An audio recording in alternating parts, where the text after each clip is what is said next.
கணக்கான பணம் என்னது சகோதரம் உங்களுக்கு கொண்டு வர நாங்கள் போடுகிறோம் பிச்சை. நாங்கள் இந்தியாவுடன் பிச்சை எடுப்போம், சைனாவுடன் பிச்சை எடுப்போம்.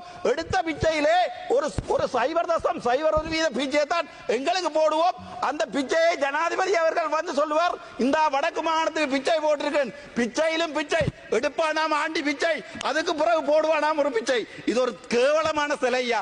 எங்களுக்கு இது சரியான மனவருத்தம். நான் எங்களுடைய அரசாங்கத்தின் இந்த வரவு செலவு திட்டத்தில் மிகவும் எதிர்பார்ப்போடு இருந்தவன். சரி, அது வேண்டாம், பரவாயில்லை. என்ன ஒன்றை சொல்லுகிறேன், யாழ்ப்பாணத்திலே இண்டஸ்ட்ரியல் பார்க் கட்டுகிறீர்களா?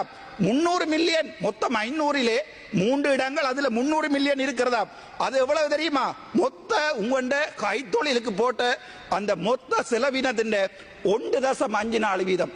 நாங்கள் கேகேஸை நாங்கள் கட்டுகிறோம். தமிழன் கட்டுகிறான் கேகேஸை. முடிந்தால் கேகேஸை எங்களிடம் தாருங்கள், தமிழர் கட்டுகிறோம். நாங்கள் உங்களுக்கு கட்டி நாங்கள் சீமெந்து செய்திருக்கிறோம்.